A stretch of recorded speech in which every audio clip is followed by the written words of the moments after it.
Hello bros and welcome to SFX0 Profile Production, and next part the Sakura Succubus. Probably the last part also. Depends how if it actually manages to wear me out with this last part, which it probably won't.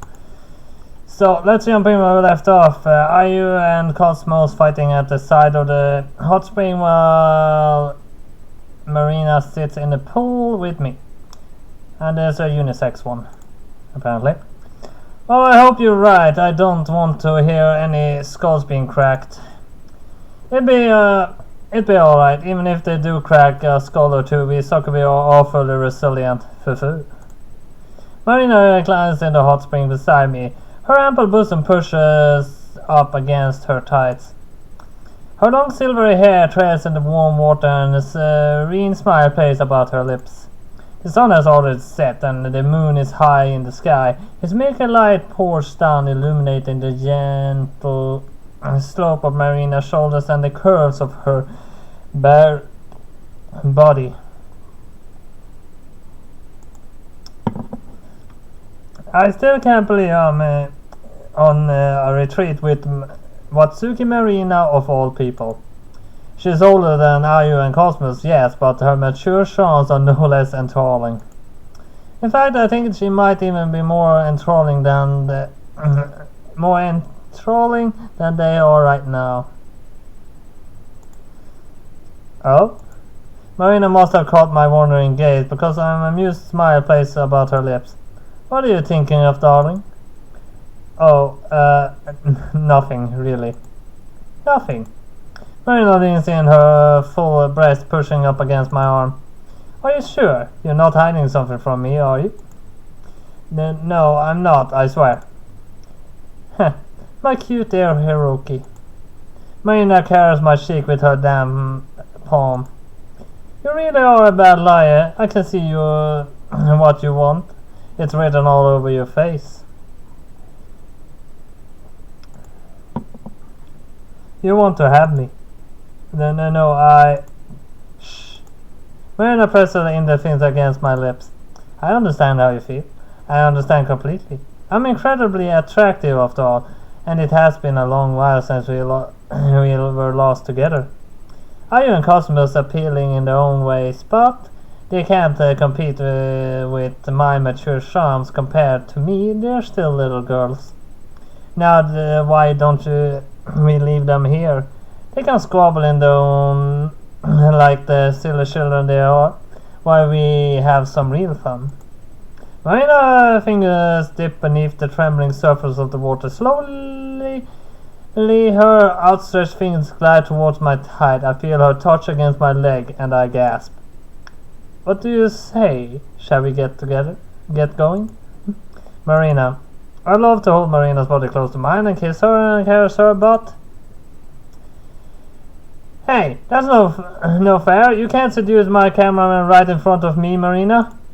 That's right, it's dirty. I'm Hiroko's girlfriend, not you. You leave him alone, you saggy has-been. He's not interested in old grannies like you. A granny? Why you? Marina pulls herself away from me, her teeth gritted in incarnate rage as she glowers at Ayu. You take that back, Ayu, if you know what's good for you. No, I won't take it back. Not until you apologize for being so underhanded. It was a dirty trick. You can't monopolize Hiroki like that. He's mine. No, he's mine. I think you'll find girls that he's mine. Now all three of them are arguing. I thought Marina was too mature to get drawn into Ayu and Cosmos' little spats, but apparently not. She must have a childish side of her own. I guess nobody, no matter how professional, is completely immune from EQ Ayu's provocations. I'm a little disappointed that my time with Marina was cut short.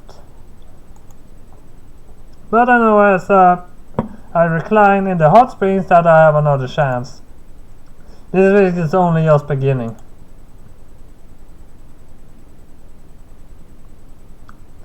I'm exhausted. My dip in the hot springs concluded. I practically throw myself upon my futon. My room is in this rooken is a spacious one, with windows that overlook the courtyard. I can see the shimmering night sky from beyond these windows and the maple trees as they bow and flutter in the breeze. The wind drums against my windows, begging to be let in, but the room is warm and well insulated. I lean back in my covers, luxuriating as a cat might. My bare toes curl on themselves and a small smile plays about my lips. I feel utterly drained, but that's hardly a negative. Ever since I met Marina, my life's been this roller coaster of non-stop events and emotions. But I don't think that I'd trade it for the world. I'm glad that I met Marina and the rest of her Succubus sisters. Marina warned me that I wouldn't be able to handle all their attention, but I think I'm doing pretty good so far. It's nice having an entourage of girls about me. They make me feel less alone. What would I be doing right now if I hadn't met Marina anyway? Most likely I'll be back home in my crummy apartment counting stains on the walls. It's thanks to Marina that I'm able to stay in a fancy place like this, high in the mountains. I never stayed in a ryokan so luxurious before. I feel almost like a celebrity. Part of me wants to roll around in the spotless tatami mats like a little kid might. But I curb an impulse for now. Still, I'm doing pretty well for myself, all things considered. This sure is the life. I finally made it. Yes, you have. Congratulations, darling. Huh? My head snaps to one side, gasp alarmed as my eyes land upon those of my intruders. Of course I know who she is. Hey, Cosmos. I greet her with a small wave. How long have you been here? I didn't hear you come in. I was going back to my room when I heard you talking to yourself. The sound of your voice made me miss you, so I decided to check up on you. I didn't want to disturb you though, so I opened the door very, very quietly and crept inside like a cat. I hope that's not a problem. Oh no, it's fine. I'm glad to see you, but I would appreciate it a bit if you, of a warning, you could have knocked.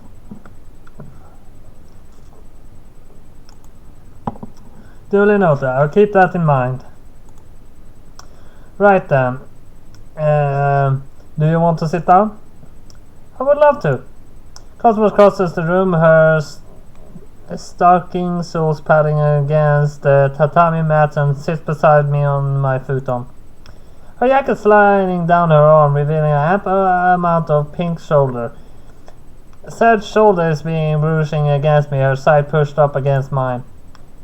Sighting happily, Cosmos rests her head against my shoulder. A few loose strands of hair tickle my cheeks, but I don't pass comment. Sitting next to her feels nice. It reminds me a little of the time I spent back in high school with my first girlfriend. Though Cosmos looks nothing like she did. My first girlfriend was a traditional Japanese beauty with the long black hair and a very white skin.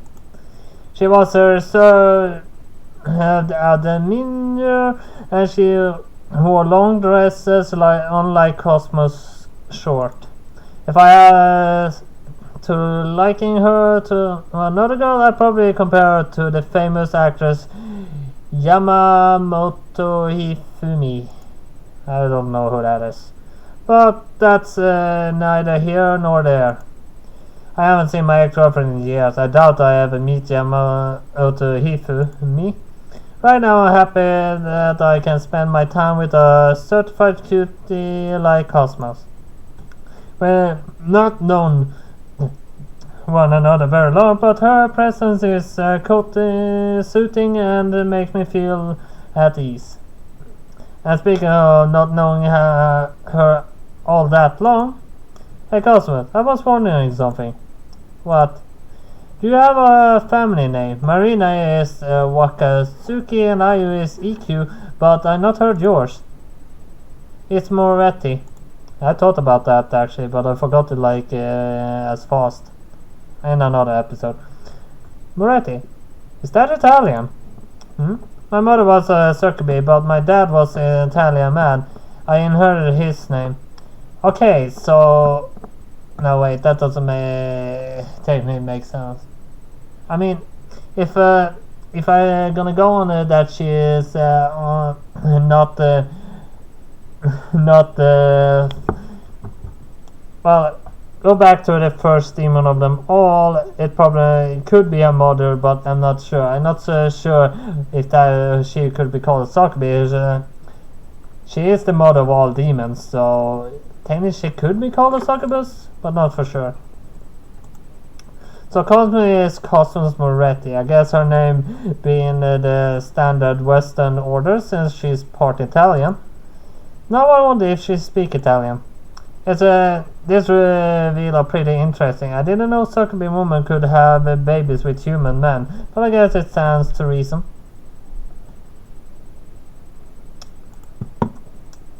It doesn't seem like there are any male Succubi, which must mean female Succubi can only reproduce with humans. I wonder how your average Joe would feel to learn his partner and by extension his kid is a Succubus. It sounds like a nasty shock. Did your father know you were a Succubus when you were born? Did your mother tell him? No, he never found out. My mother went back to the Succubi realm to give birth to me. Up until recently I lived there all my life. So you never knew your dad? Cousin shakes her head. I'm not the only one. Ayu and Marina never met their fathers either. Humans aren't supposed to know Succubi exists. We are a secret in most cases. Not even our own fathers know about us. There are a few exceptions though. I see. The ins and outs of the Succubus and human relations, it sounds pretty complex. Now I realize just how blessed I am that Marina decided to go up front with me. If it wasn't for her honesty, I'd still be in the dark about her true nature and Cosmos and Ayus. If I never learned Cosmos as a Succubus, I doubt I would be able to love her as openly as I do. It's hard to keep relationships going if it's mired in secrets. Hey, Hiroki. Cosmos inhales, her eyelashes falling shut. You smell good. You said that before. So's Marina actually? Actually, I don't get it though. What am I supposed to smell of exactly? It's hard to say. It smells sweet, but not like candy and cookies do. It's enticing, but not overpowering. I guess it's the smell of desire. Desire, huh? That sounds kind of poetic. Do you think so? Cosmos giggles. Maybe I should post that on my rap pound feed. I'll take a photo of us together and caption it the scent of desire. People will think I'm very artistic, especially if I put black and white filter on it. Cosmos is already trying to ferret a phone from her pocket, but I placed my hand over hers just in time. Wait, I thought we agreed that we wouldn't publicize our relationship. Oh yes, you're right. Cosmos slides her phone back in her pocket with no small amount of hesitation. She sighs. I trust your judgment, Hiroki. If you think you should keep it a secret, I will. But I wish I could tell everybody. I love you a lot, and I want the world to know I'm not ashamed.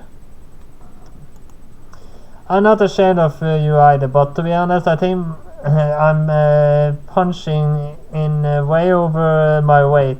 Dating a girl like you're much more attractive than I am.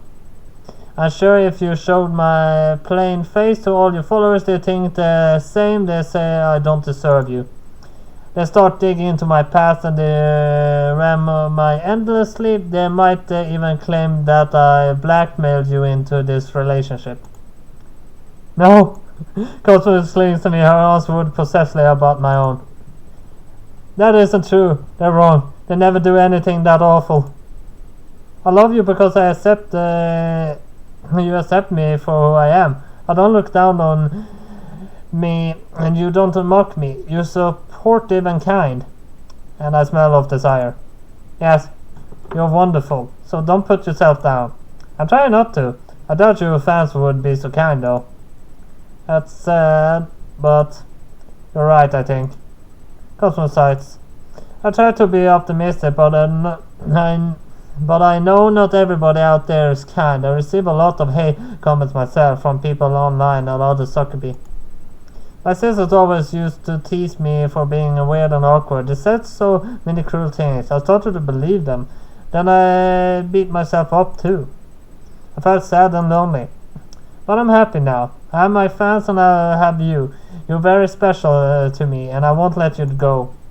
I don't want you to be harassed too. So I won't upload any photos. I would like to take a few photos of us together though. That way I can have something to remember these happy times by. Would that be a problem, Hiroki? I think that should be fine. I'll be honored to be in your photo with you, Cosmos. Yay! Cosmo claps our hands together. Then leaning close to me, let's strike a pose like couples do. Cosmos takes a phone from her pocket and points it at us. Cosmos being a Samsung selfie taker flashes a peachy sign of cute, but I'm a little more reserved. I might be a photographer, but I usually take photos of other people, not myself. I never consider my own ordinary features worth committing to the ages.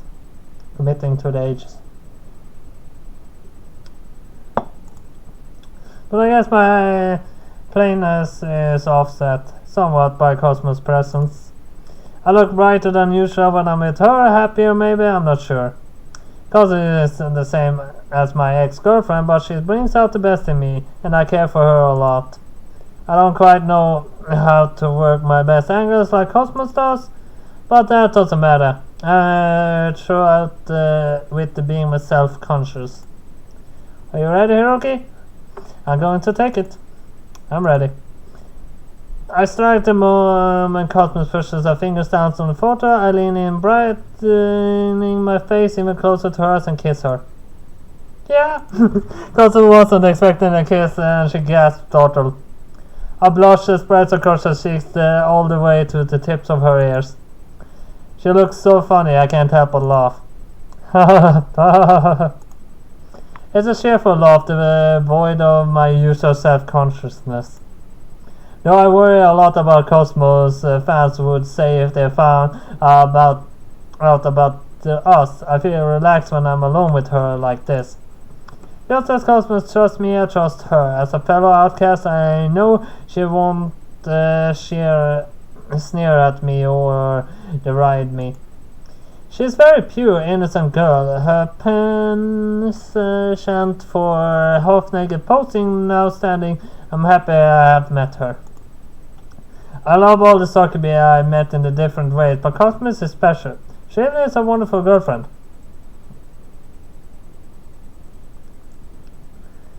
Alone once more, I lie back on my futon exhausted. I want to lie back here, close my eyes and sleep. But though the minutes tick by, sleep doesn't come. My body might be worn down, but my mind is still active and I can't turn it off. So much has happened in such a short space of time. I can't help but think about it. I know based on personal experience that it might be pointless lying here any longer waiting for sleep. It won't be able to find me. Actually, after this episode, or the next 2 episodes most likely, I will actually start uploading Halo 4. Halo 4, that's what I have left for things to do. Though that's gonna pretty much be a lot of Halo 4 in a few days, and then it's gonna be back on schedule with recording. It's just that I want to get that passed, because that I play outside the schedule recording times, so yeah. I can be awfully stubborn, and sometimes I feel like my mind trying to sabotage my body. Does my brain really have my best interest at heart? After a few more minutes, I eventually decide that enough is enough. I slip out of my futon and get to my feet, my bare toes curling against the tatami floor. I'm practically naked, save for my boxer shorts, and it's pretty cold. It's the middle of summer, but I guess it gets colder up in the mountains than it does in the city. Shivering, I put my yukata the Ryoko gave them to us when we arrived, and put on my sandals. Then I exit my room and trek down the hallway. I try to be as quiet as possible. My footfall softer than toes of a cat's. This hall is lined with numerous sliding doors, and I'm sure the inhabitants of these rooms are all asleep. I should be asleep too if my watch is anything to go by. It's a little after midnight.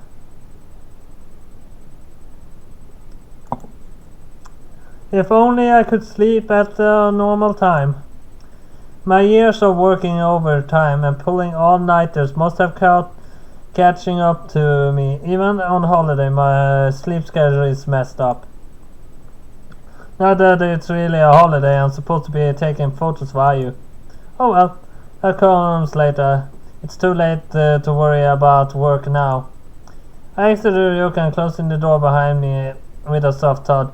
He glanced around. Now I'm standing in the courtyard, a scenic space filled with maple trees. A cold breeze blows through the trees. The leaves rustle a low ominous. Overhead the stars twinkle. It's a nice clear night. I can see the stars much more clearly out here than I can in the city. The less pollution, the air smells nicer too.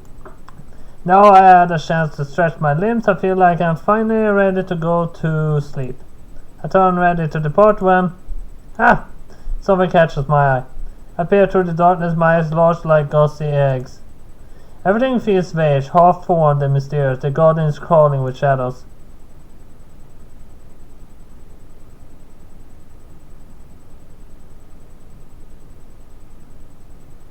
Okay, this is the last picture. And one such shadow is standing beneath a maple tree, holding a red parasol over its shoulder. It isn't just any shadow, though. The closer I creep, the more clearly I can pick out details. The woman standing in the garden, her back towards me. Her hair is long and black, like a raven feathers, and it flutters in the wind. She clad in intricate kimono that slipping off her bared shoulder, done up at her back in a tornado box ribbon. I can't see her face, but something about her looks strangely familiar. She's the girl we apparently dated in high school then. I think that, at least. It couldn't be. I can't quite believe it, but this woman. No way. She looks a lot like my first girlfriend. Could that really be her? Is it really? Yuki?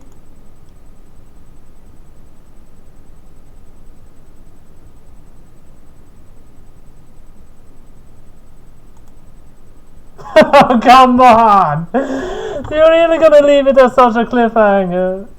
Oh god.